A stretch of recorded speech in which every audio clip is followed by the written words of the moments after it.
నమస్తే అండి. మీ పేరు? నమస్తే అండి. నా పేరు యనమల శ్రీనివాస్. ఏ ఊరండి? సింగంనేనిపల్లి ఇదే గ్రామం. అండి మీ గ్రామంలో అభివృద్ధి ఎంతవరకు జరిగిందంటారు? మా గ్రామంలో అభివృద్ధి రోడ్లు అవి ఇవి కొంత మేరకు జరిగింది. అలాగే హ్మ్, అనుకున్న స్థాయిలో మామూలుగా ఈ ఎన్నికల మేనిఫెస్టో ముందు ప్రకటించిన తర్వాత ప్రభుత్వం ఏర్పడిన తర్వాత మనం ఆశించిన మేరకు జరగకపోయినప్పటికీ కూడా కొంత మేరకు అభివృద్ధి కార్యక్రమాలు జరిగాయి. అంటే ఆశించిన విధంగా జరగలేదు అంటున్నారు కదా! అంటే ఏం ఆశించారో అసలు అక్కడ ఏం జరగలేదా? ఈ నీటి సమస్యలు కానివ్వండి, మామూలుగా అలాగే ఈ ఈ రైతు రుణమాఫీలు, అది మామూలుగా ముందు రోజుల్లో ఆశించింది ఏంటంటే పూర్తిగా రుణమాఫీ అవుతుందని చెప్పి అందరూ ఆశపడటం జరిగింది. అది కొన్ని విడతల వారీగా జరగటం, అదేవిధంగా ఈ ఈ డ్వాక్రా మహిళల యొక్క రుణమాఫీలు కానివ్వండి, బ్యాంకుల్లో నగలు అవి ప్రభుత్వం ఏర్పడిన తర్వాత పూర్తిగా అవి రుణమాఫీ అవుతాయనే ఆశతో జనాభా ఉన్నారు. అవి అనుకున్నంత రీతిలో ఫలితాలు ఇవ్వకపోయినప్పటికీ కూడా కొన్ని రకాలుగా ఈ అభివృద్ధి కార్యక్రమాలు క్షేత్రస్థాయిలో ఉండే రోడ్లు లాంటివి, అలాగే ఈ నీటి సమస్యలు కొన్ని ప్రెసిడెంట్ గారి సమక్షంలో కొంతవరకు తీరినాయండి. ఇంకా చూసుకుంటే ఈ పెన్షన్ల విషయానికి వస్తే మీ ఊర్లో అర్హులైన ప్రతి ఒక్కరికి అందుతున్నాయంటారా? అర్హులైన ప్రతి ఒక్కరికి సుమారుగా అందుతున్నాయండి.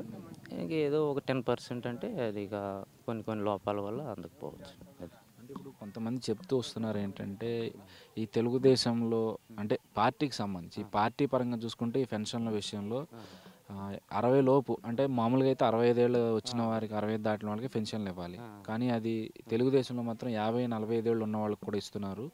అదే వైసీపీలో చూసుకుంటే 60 ఏళ్ళు 65 ఏళ్ళు వచ్చిన వాళ్ళకి కొంతమందిని చూసుకుంటే 70 ఏళ్ళు వచ్చిన వాళ్ళకి పెన్షన్లు ఇవ్వట్లేదు అని చెప్పి కొంతమంది చెప్తున్నారు. అందులో ఎంతవరకు నిజం ఉందంటారు?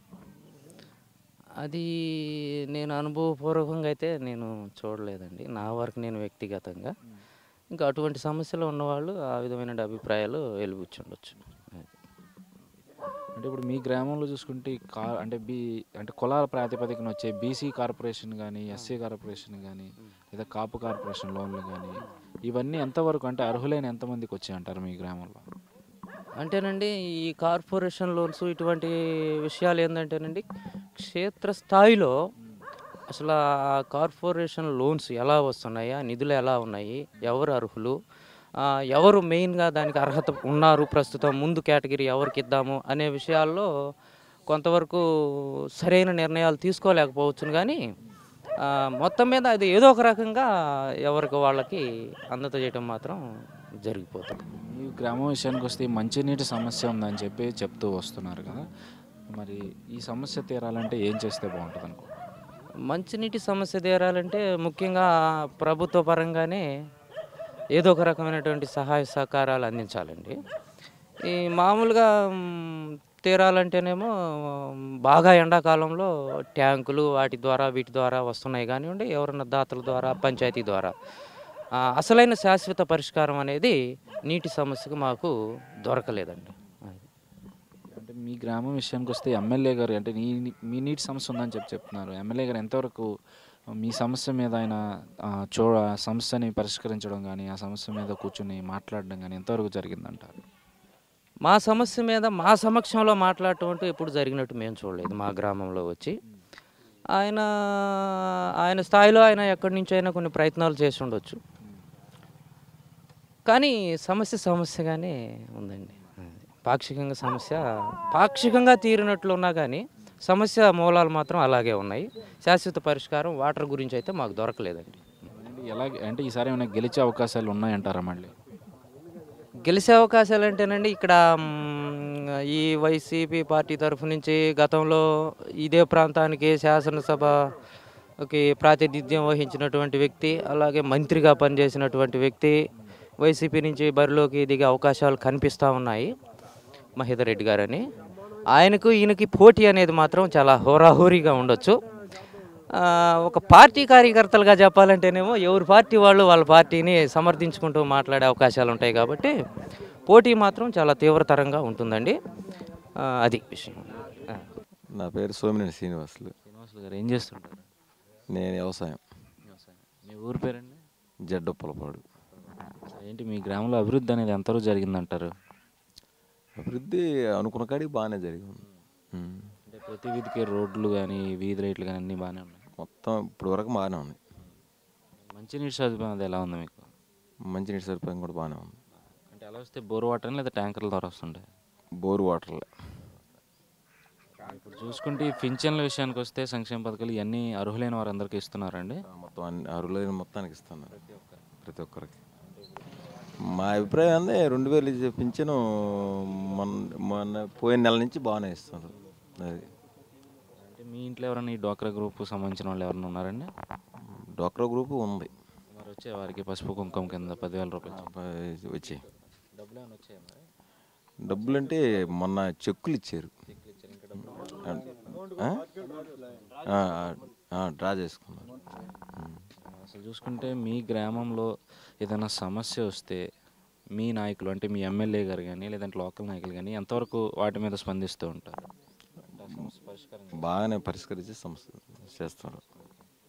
ఇప్పుడు ఎన్నికల విషయానికి వస్తే ఇప్పుడు 3 పార్టీలు ఉన్నాయి రాష్ట్రంలో, తెలుగుదేశం కానీ వైసీపీ కానీ జనసేన కానీ.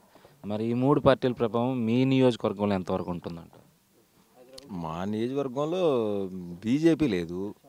అంటే మా ఇక్కడ పరిస్థితి బట్టి ఈ 2 పార్టీల్లో ఈ సంక్షేమ పథకాలు బాగున్నాయి కాబట్టి మెరుగ్గా టీడీపీ ఉండిద్ది. నా పేరు లింగయ్య. ఏం చేస్తుంటారు? వ్యవసాయమే. ఇచ్చి తెచ్చిన వరకు బాగానే చేస్తారు. రోడ్లు కానీ పైన చెక్ డౌన్లు కానీ ఏమన్నా కానీ బాగానే చేస్తారు. మంచినీటి సదుపాయం ఎలా ఉంది? మంచినీటి సదుపాయం బాగానే ఉంది. ఈ పింఛన్ల విషయానికి వస్తే ఇవన్నీ అందరికీ అందుతున్నాయి, అర్హులైన వారికి 65 దాటిన వారికి? మొత్తం అర్హులైన వాళ్ళకి అందరికీ వస్తున్నాయి. అంటే కొంతమంది ఏంటంటే తెలుగుదేశం వారు అనుకున్న వాళ్ళకి ఎక్కువ ఇస్తున్నారు, మిగిలిన వాళ్ళకి ఇవ్వట్లేదని చెప్పి. అది ఎక్కువ ఉంది అసలు. వైఎస్ఆర్ వాళ్ళకే ఎక్కువ ఉన్నాయి కూడా. ఎందుకంటే పూర్వం వాళ్ళకి వాళ్ళు గవర్నమెంట్లు పెట్టుకొని ఎవరు తీసేయలేదు, అట్లానే కొనసాగుతుంది. మా ఇంట్లో కూడా వచ్చాయి. ఈ ముసలోళ్ళు పనికి పోకుండా వచ్చినా గోకొని తింటారు. ముసలోళ్ళు ఎవరికి మాట కూడా వినకుండా వాళ్ళు బతుకుతారు. అసలు ఎలాంటి బాధ లేదు. చూసుకుంటే మీ ఎమ్మెల్యే గారి పనితీరు ఎలా ఉంది అసలు? బాగానే చేస్తారు. ఎవరు మీ ఎమ్మెల్యే గారు? పోతల రూపాయలు. ఇప్పుడు మీ అంటే రాష్ట్రంలో చూసుకుంటే 3 పార్టీలు ఉన్నాయండి మీద ప్రధానంగా, జనసేన కానీ టీడీపీ కానీ వైసీపీ కానీ. మరి ఈ 3 పార్టీల ప్రభావం మీ నియోజకవర్గంలో ఎంతవరకు ఉంటుంది? నియోజకవర్గంలో ఉంది ఈ రెండే, వైసీపీ టీడీపీ. ఈ రెండు అసలు ఎవడు అనుకునేవాళ్ళు లేరు, చేసేవాళ్ళు లేరు. అసలు ఆ వర్గానికి మనిషి కూడా కానరాలేదు ఎవడు మా ఊళ్ళో వరకు. ఈసారి వైసీపీకి టీడీపీకి మధ్య పోటీ ఎలా ఉండిపోతుంది మీ నియోజకవర్గం? ఇద్దరు మేము గెలుచుకొని ఈ వాదనతోనే కాలక్షేపం జరుగుతుంది. మెరుగు ఇదే కావచ్చు టీడీపీ. అంటే ఈ డాక్రా గ్రూపులు ఈ పింఛన్లు పెరిగినాయి కాబట్టి తినేవాళ్ళు వేస్తారనేది జనాల్లో.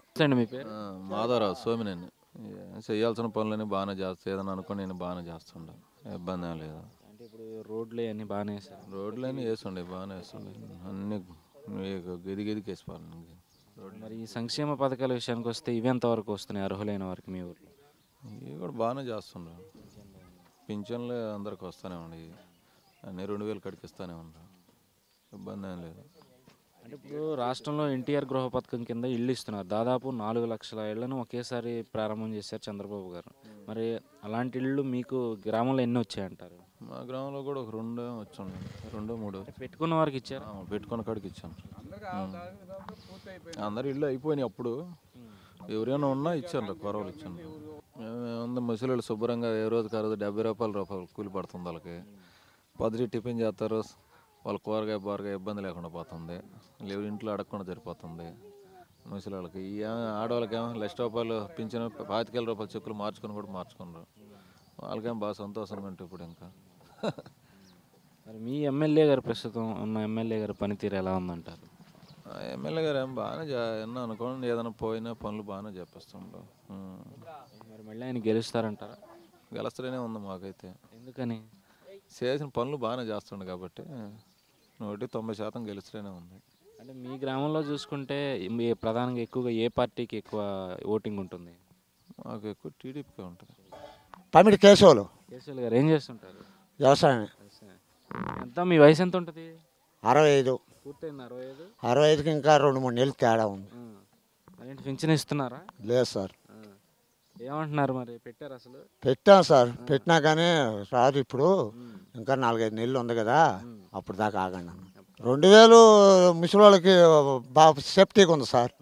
వాళ్ళు కొడుకులు పెట్టాలి, కూతుళ్ళు పెట్టాలి అనే బాధ ఏం లేదు. జల్సాగా సాగుతుంది. ఒక టిక్కీ బియ్యం తెచ్చుకుంటారు, నెల 15 రోజులు వస్తాయి. 1000 రూపాయలు పెట్టుకుంటారు. 1000 రూపాయలు జల్సాగా అసలు కొడుకులు కూడా అంత మాత్రం సాకల, అంత యాపిట్గా జరుగుతుంది. ఇచ్చారు సార్. మేము పొదుపులో ఉన్నది మా ఆడవాళ్ళు 10,000 సిక్కు ఇచ్చారు. మీ ఊళ్ళో రోడ్లు ఎన్ని బాగున్నాయా? మా ఊళ్ళో రోడ్లు ఏం కరువలేదు సార్, బ్రహ్మాండంగా చేశారు. మంచినీటి సదుపాయం ఎలా ఉంది? మంచినీటి సదుపాయం కూడా బాగానే ఉంది సార్. కాకపోతే పైపులు పగిలిపోయి కొద్దిగా రిమార్క్ అవుతుంది, కానీ నీళ్ళు మటుకు బాగానే వస్తుంది. మరి ఇంకేమైనా సమస్యలు ఉన్నాయా మీ ఊర్లో? మా ఊళ్ళో ఏం సమస్యలు ఏం లేవు సార్. నాబట్టి ముసలి వాళ్ళకి, ఒకరు కాళ్ళు బాళ్ళు నడవలేని వాళ్ళకి పింఛన్ ఇస్తే బతుకుతామని అది ఒక్క ఆశే, కానీ ఇంకేం మాకు ఇబ్బందులు ఏం లేవు సార్. అన్నీ బాగానే జరుగుతుంది. ఎమ్మెల్యే గారి పనితీరు ఎలా ఉంది? ఎమ్మెల్యే గారు కూడా బాగానే చూస్తున్నారు సార్. మరి మీ నియోజకవర్గంలో ఇప్పుడు ఎన్ని పార్టీలు ఉన్నాయి ప్రధాన పోటీలో? టీడీపీ, వైసీపీ, జనసేన కూడా ఉంటుందా? ఇవన్నీ అనవసరం సార్. టీడీపీ, వైఎస్ఆర్ ఈ రెండే సార్. మాకు మరి ఈ రెండిట్లో ఏది ఎక్కువ ఉంటుంది ఇక్కడ? మా అభిప్రాయం వరకు టీడీపీ సార్. ఎందుకని? మాకు బ్రహ్మ దాని మీద మారా చంద్రబాబు అన్న ఉన్నన్నాళ్ళు మేము మారే పని జరగదు. మా ప్రాణాలు పోయిన తర్వాత సంగతి ఎట్ట అవుద్ది.